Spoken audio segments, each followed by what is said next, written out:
बच्चों जैसे कि हमने जो चैप्टर चल रहा है उसका अब हम लास्ट पॉइंट पे आ गए हैं, ठीक है। Law of conservation of linear momentum. Linear momentum हम पढ़ चुके हैं, तो अब हम आगे चल रहे हैं, ठीक है। अब ये जो लॉ है ना बहुत बहुत इम्पोर्टेंट है, ये याद रखिएगा। तो इसके अकॉर्डिंग क्या है, मैंने लिखा नहीं लेकिन आपको लिखना है, ठीक है ना। तो according to this law that when two or more bodies interact with one another, the total sum of linear momentum, the total vector sum of their linear momentum remains constant और conserved कहते हैं, ठीक है। जो total जो momentum है वो हमेशा कंजर्व्ड रहता है अकॉर्डिंग टू दिस लॉ, ठीक है। इसमें भी कंडीशन है when there is no external unbalanced force acting on the system, ठीक है। कोई एक्सटर्नल फोर्स नहीं लग रही होती है, ठीक है ना। तो ये हमारा law of conservation of momentum है। मींस इनिशियली जो मोमेंटम होगा वो फाइनली मोमेंटम उतना ही होगा, ये कह रहा है, ठीक है। अब इसको ये जो कह रहा है इसको हम प्रूफ कैसे करेंगे। हमने क्या किया है, प्रूफ के लिए दो बॉडीज़ ली हैं, ठीक है। एक बॉडी ए एक बी, ठीक है। तो इसके बारे में मैंने लिखा नहीं लेकिन हमें लिखना होता है, ठीक है। आप लिखेंगे, क्या लिखेंगे, let we are taking two bodies A and B. A has mass m1 and moving with velocity u1 and the second object B has mass m2 and it is moving with velocity u2, ठीक है। ये मान लेंगे। let the time for collision be t। अब collision मैंने किया, इसमें एक चीज़ मैं और बता दूँ, let the velocity u1 is greater than u2, तभी तो कोलाइड करेंगे। माना अगर इसकी वेलोसिटी इक्वल है, दोनों की वेलोसिटीज़ इक्वल हैं, तो दोनों जिस डिस्टेंस पे उसी डिस्टेंस पे रहेंगे। लेकिन अगर इसकी ज़्यादा इसकी कम है तो ये बढ़ती जाएगी, है ना, तो टकरा ही नहीं सकते, ठीक है। तो कोलिजन के लिए, कोलिजन वाला टकराना, यानी कि कोलिजन के लिए इसकी वेलोसिटी ज़्यादा होनी चाहिए, क्योंकि हमें फोर्स तो लगानी ही नहीं है, कोई एक्सटर्नल फोर्स नहीं लग रही। तो अगर इसकी वेलोसिटी ज़्यादा है इससे, तो ऑब्वियसली ये इससे टकराएगा। तो मैंने मान लिया कि जो टाइम फॉर कॉलिजन है वो t सेकेंड्स है, ठीक है, t है। और जो फोर्स ए पर लग रही है बाय बी, हमने मान लिया F B A, and the force on B by A is A B, F A B, ठीक है। टकराने के बाद ये तो बिफोर कॉलिजन वाला हो गया, ये ड्यूरिंग कॉलिजन। ये आफ्टर कॉलिजन क्या होगा कि इनकी वेलोसिटी चेंज हो जाएगी। मान लिया ए की वेलोसिटी हो गई v1, बी की हो गई v2, ठीक है। तो यानी कि हमें law of conservation of momentum के अकॉर्डिंग क्या प्रूफ करना है कि total momentum before collision equals to total momentum after collision, है ना। टोटल मोमेंटम बिफोर कॉलिजन क्या होगा, m1 u1, है ना, क्योंकि इसका मोमेंटम क्या होगा, मास इंटू वेलोसिटी। ये इसका मोमेंटम क्या होगा, mass into velocity. Total momentum क्या होगा, m1 u1 plus m2 u2, ठीक है। ऐसे ही इधर अगर देखेंगे हम, तो इसका मोमेंटम होगा m1 v1, इसका होगा m2 v2। तो टोटल मोमेंटम क्या होगा, m1 v1 plus m2 v2, यानी कि हमें क्या प्रूफ करना है, m1 u1 plus m2 u2 equals to m1 v1 plus m2 v2, ठीक है। ये हमें प्रूफ करना है। तो इसके लिए हमने मैटर लिख लिया।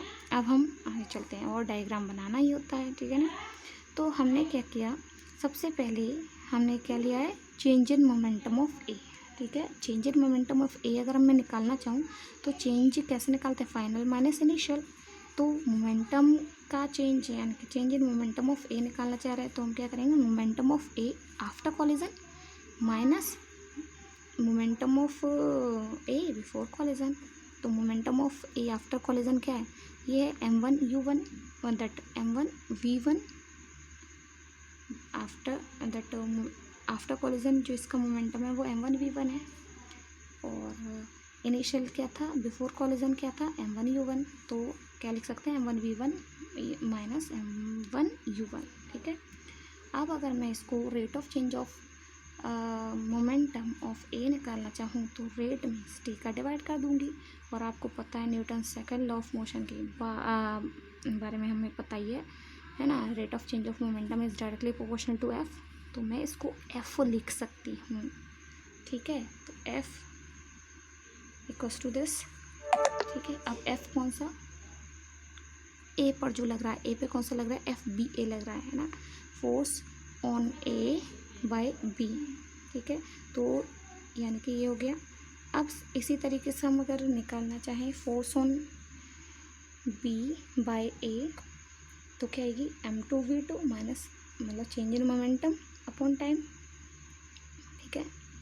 तो m2v2 minus m2u2 upon T, ठीक है। अब हमें ये पता है कि according to Newton's third law of motion, F A B equals to minus F B A होना चाहिए, action and reaction force, the force applied by this on A means force applied on B by A is equals to the force applied on A by B होना चाहिए, बस direction opposite है, तो इसलिए हमने क्या किया, डायरेक्शन ऑपोजिट है तो हमने माइनस साइन लगा दिया, ठीक है। तो इससे हम क्या कर सकते हैं, इन दोनों को अब मैं इस तरीके से लिखूंगी, और ये माइनस साइन को हम कई बार भूल जाते हैं, इसलिए ब्रैकेट लगाकर इसे हमेशा लगाना चाहिए, ठीक है। तो पहले मैंने एफ ए बी लिख दिया है, ये रहा, ठीक है। फिर मैंने एफ बी ए लिखा है ये, और बाहर माइनस का साइन लगाया, टी से टी कैंसिल, बचेगा क्या, m2v2 minus m2u2 equals to, minus इसमें मल्टीप्लाई होगा प्लस हो जाएगा, minus plus minus, minus minus plus, तो माइनस का m1v1 minus minus plus m1u1 ठीक है। अब ये नेगेटिव है, मैं इधर ले जा रही हूँ इसको, ये नेगेटिव को इधर ले जा रही हूँ, इसको इधर, तो क्या बनेगा, m2v2 plus m1v1 equals to m1u1 plus m2u2, ठीक है। और इसको हम सही से अरेंज करना चाहें तो इसको मैं पहले लिख दूँ, m1u1 plus m2u2 equals to m1v1 plus m2v2, यही तो हम प्रूव करने वाले थे, टोटल मोमेंटम बिफोर कॉलिजन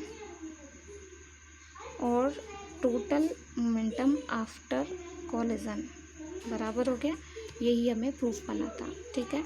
यही है law of conservation of linear momentum, ठीक है ना, अच्छी तरीके से इसको कर लेना है, बहुत इंपॉर्टेंट है। Now application of law of conservation of linear momentum, इसका इसी से रिलेटेड, कि जैसे कि हमने Newton's third law of motion पढ़ा था, ठीक है, उसी से डिड्यूस्ड है ये, तो वहाँ पे जो आपके जो एप्लीकेशंस थे वो ही यहाँ पे हम एक्सप्लेन कर रहे हैं, ठीक है, वो सेम ही है ना। तो उसमें अब इसको मैं लाना चाहूँगी मोमेंटम को, जैसे कि आपके लिए एक एग्जांपल दिया गया था एप्लीकेशंस में, दैट रॉकेट वाला, है ना, कि रॉकेट जब हम चलाते हैं तो वो क्या करता है कि उसमें जो फ्यूल है बर्न होता है, नीचे की तरफ उसका जो है फोर्स लगता है और अपवर्ड डायरेक्शन में मूव होता है। तो उस केस में अगर मैं मोमेंटम को अप्लाई करना चाहूँ तो कैसे करूँगी कि total momentum before collision equals to total momentum after collision. तो बिफोर कॉलिजन की अगर हम बात करेंगे तो दोनों मीन्स रॉकेट और फ्यूल स्टार्टिंग में बिफोर कॉलिजन में उनकी वेलोसिटी तो ज़ीरो है, तो मैं क्या लिख दूँगी, m1u1 प्लस m2u2 तो ज़ीरो हो गए, है ना, और m1v1 प्लस m2v2 यानी कि जो होगी वो इसी के बराबर होती है, तो क्या हो जाएगी, इसलिए ज़ीरो हो जाएगी, है ना, समझे। मतलब m1 मान लिया जो है फ्यूल की मास और वेलोसिटी उसकी, और ये हो गया आपका जो रॉकेट है उसका मास, उसकी वेलोसिटी, ठीक है। तो मतलब इनिशियल मोमेंटम जो था ज़ीरो था, इसलिए ये क्या आ जाएगा इसके बराबर, और यानी कि m1v1 इक्वल्स टू m2v2, लेकिन नेगेटिव, इट मीन्स क्या, नेगेटिव साइन क्या शो कर रहा है, that momentum of escaping gas is equals to momentum of rocket, ठीक है, rocket momentum of escaping gas equals to momentum of rocket, ठीक है। नेगेटिव साइन क्या शो कर रहा है, मोमेंटम दोनों का सेम है, ठीक है। अब जो है नेगेटिव साइन का मतलब क्या है कि डायरेक्शन जो है ये जो डायरेक्शन में होगा उसकी ऑपोजिट डायरेक्शन में ये है, ठीक है, इस तरीके से। ऐसे रिकॉइलिंग ऑफ गन का कहते हैं, तो वो बहुत इंपॉर्टेंट है, क्वेश्चंस भी आते हैं उससे रिलेटेड। तो कि हम रिकॉइल जब हम करते हैं, मैंने मान लिया m1 उसका मास है इनिशियली, बुलेट का मास हमने मान लिया m1 और बुलेट का m1 और मैंने गन का मान लिया m2। मान लिया इसकी वेलोसिटी है v1, इसकी वेलोसिटी है v2, ठीक है। अब आपको पता है इनिशियल वेलोसिटी तो ज़ीरो ही रहेगी इनकी, ठीक है, इनिशियल वेलोसिटीज ज़ीरो रहेंगी, तो इट मीन्स कि m1 u1 plus m2 u2 वाला केस तो ज़ीरो है, जो कि किसके बराबर होता है m1 v1 plus m2 v2 के, है ना। तो हम क्या लिख सकते हैं इसको, यानी कि m1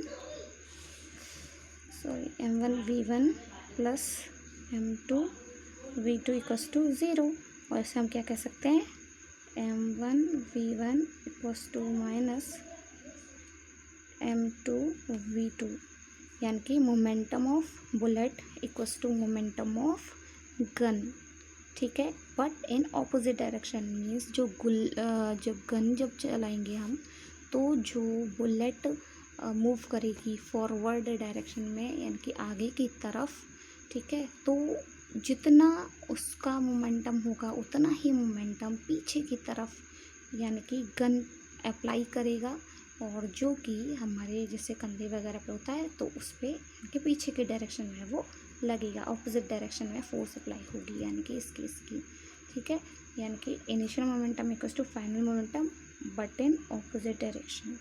समझ गए चीज़। तो ये ऐसे ही एप्लीकेशंस आपके जो है इसमें आपको लिखने हैं, ठीक है ना। बस इतना है, आपको इस सब को अच्छे से एक्सप्लेन करना है ध्यान से, और जो क्वेश्चंस नहीं आए, जो भी चीज़ें नहीं आए, आप पूछ सकते हैं, ठीक है ना, और मैं इससे रिलेटेड क्वेश्चंस सेंड करूँगी।